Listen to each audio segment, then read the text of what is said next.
Area represents the probability that the z is between two specific values. It is the percentage that falls into that category written as a decimal. As we look at the first example, we are asked to find the area under the curve for a standard normal distribution for each of the following. Draw a sketch of each first. When we're dealing with any of our standard normal distribution questions, we are going to draw ourselves a bell curve and put the information on it. It does help us organize the question to help make it easier for us to do. So as we go to look at this, we have the mean in the middle. There's our mean. Positive 2.5 would be to the right. So this is a sketch, so it'll probably be somewhere around there. And we are looking at z being greater than 2.5. Well, this is the value smaller than 2.5. These numbers would be bigger. So it is looking for this area. Now, because this is a z-score, we know that the mean is 0 and the standard deviation is equal to 1. So we're going to use, with our calculator, something called the normal CDF. So our area is equal to the normal CDF, and it's going to be a lower boundary first, so where the shading starts on the left, our upper boundary, so where it ends on the right,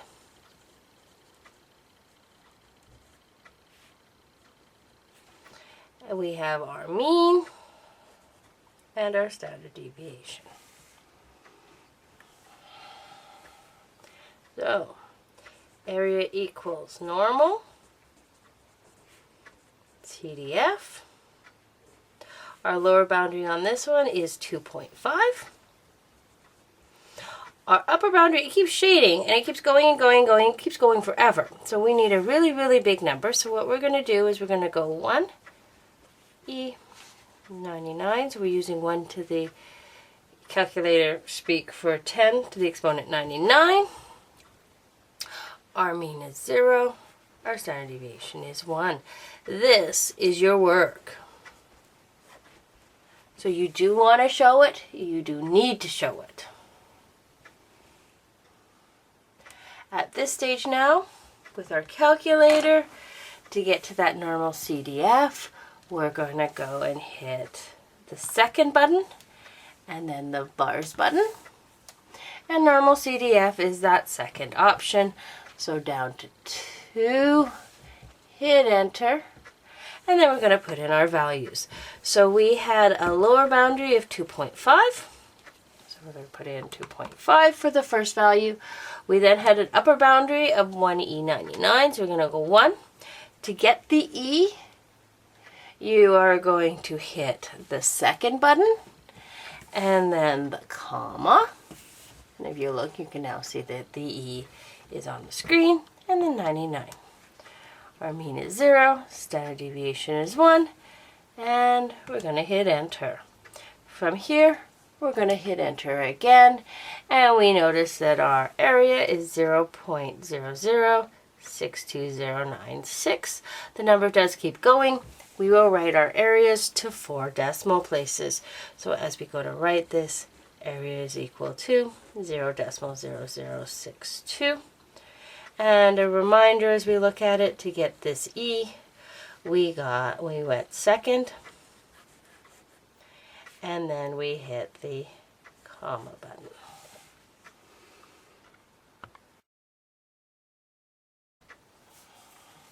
For this example, we are looking at z being less than or equal to 1.2. So here's where our mean would be. Z values are positive to the right, negative to the left, because that is a positive 1.2. We're going to be on the right, possibly somewhere about here. So there's our 1.2. Now we need to decide which way we are shading. We have z is less than or equal to 1.2. Here is where the values for z are bigger. Here are where the values for z are smaller. So for this example, we are looking at this area. Because this is a z, we know that our mean is 0 and our standard deviation is equal to 1. So as we go to look at this question, we're looking for our area. So we're going to use our normal CDF. For this one, our lower boundary is somewhere over here. It keeps shading forever, so we need a really small number. So we're going to use -1 e to the 99. It then stops at 1.2. So for our upper boundary, we're going to put down 1.2. We have a mean of 0 and a standard deviation of 1. At this stage now that we've got our work done, we can go to our calculator. As we look at our calculator, recall to get to the normal CDF. We're going to hit the second button and then our VARS button. And normal CDF is the second option. So down to normal CDF and hit enter. So we need our lower boundary and our upper boundary. Our lower boundary was -E99. So recall, we want to use the negative button, not the minus button. So we're going to hit the negative. We're going to put in our 1. To get that E, we're going to go second, and then the comma button, and then we're going to put in our 99. Down to the next line, our shading stopped at 1.2. So we're going to put in 1.2. Mean is 0. Standard deviation is 1. And hit enter. Once we're back to the calculator screen, we hit enter again. And we have an area that equals 0.8849.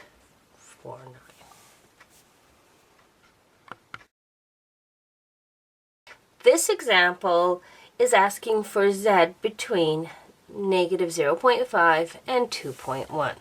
So here's our mean, coming straight down in the middle. -0.5 is going to be on the left side, possibly fairly close to our mean. So there's our -0.5. Our 2.1 is going to be on the right hand side.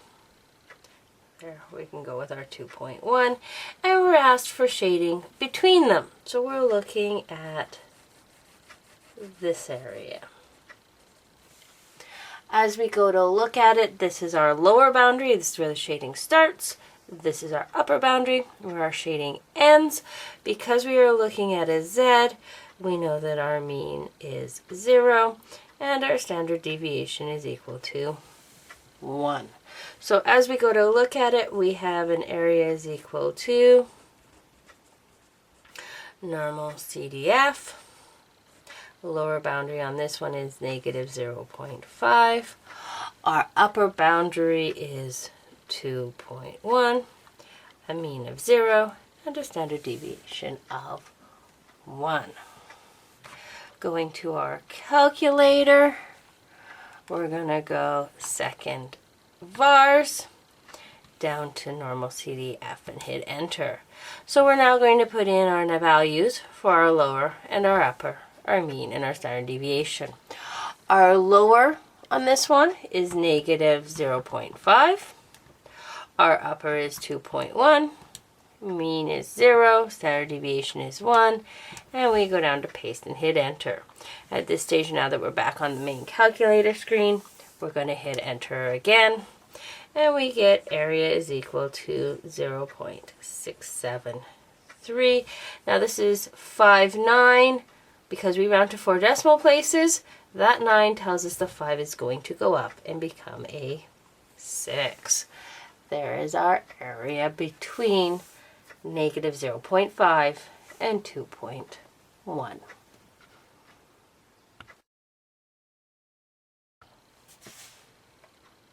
The actual masses of 43-gram bags of Cadbury Mini eggs are distributed normally.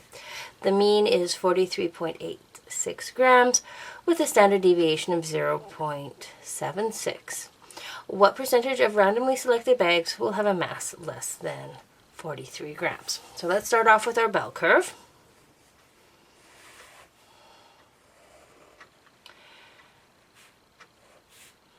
And as we look at our bell curve, we know that the mean is 43.86. So we can put it on the curve. We also know that the standard deviation is 0.76. We want to know what percentage of the randomly selected eggs will have a mass less than 43. Let's put that 43 on our bell curve. These numbers will be bigger than 43.86. These numbers will be smaller than 43.86.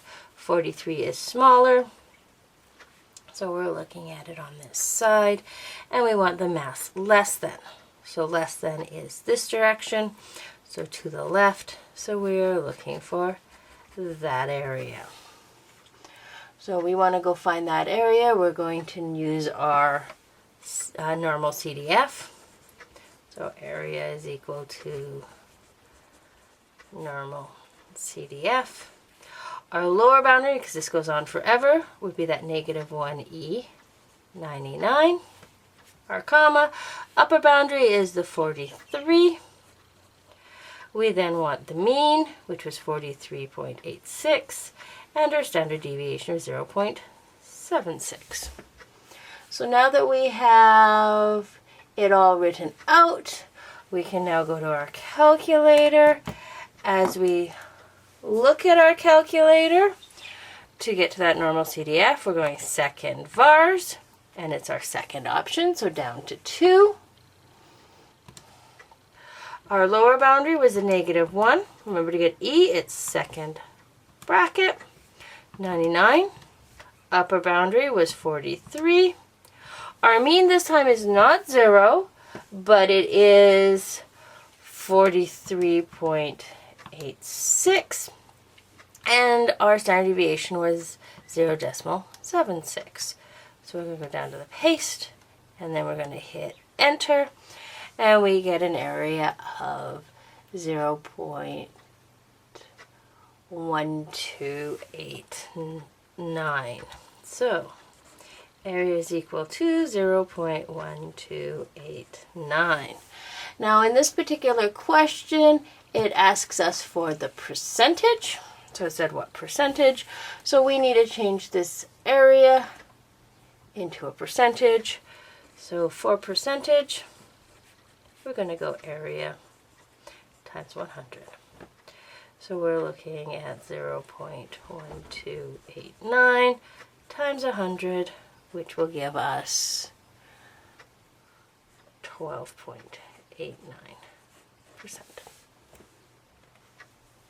So 12.89% of the bags have a mass less than 43 grams. A research company did a study on bathtub water temperature for 500 people's baths.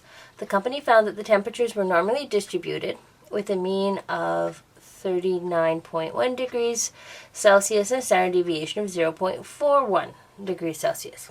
Determine the number of people expected to bath in water 38.3 degrees Celsius or cooler.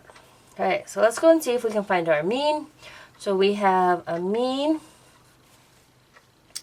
of 39.1. So there's our mean. We get 39.1 degrees Celsius. We're told we have a standard deviation of 0.41. And it says determine the number of people that are expected to bath in water 38.3 degrees or cooler. Okay, so let's put that 38.3 degrees on our bell curve. Here the numbers are going to be bigger than 39.1. Here they're going to be smaller.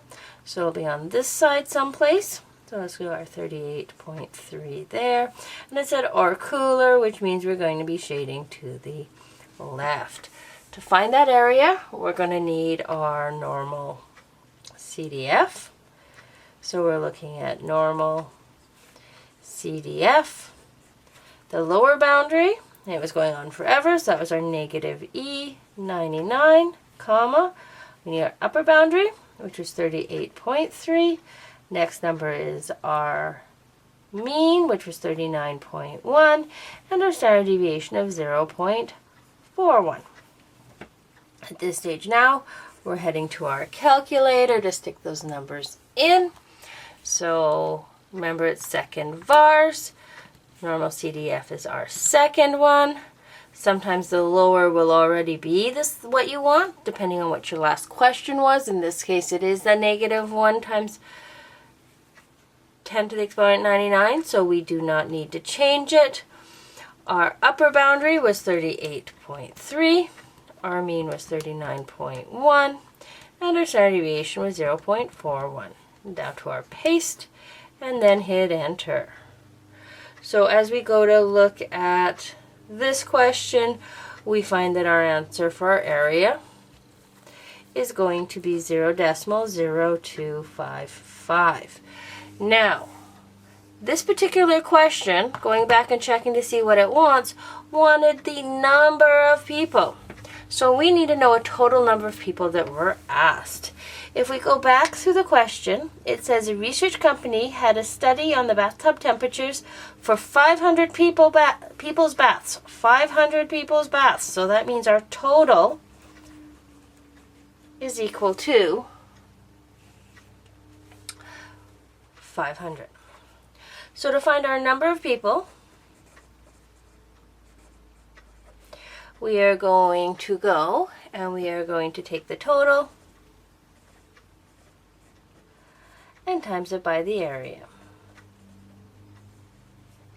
So for this one, we have 500 times 0.0255, and when we multiply those together, we get 12.75. Now recall, we are looking at people, so although the question doesn't tell us where to round, we can't have 0.75 of a person. So we are looking at approximately 13 people.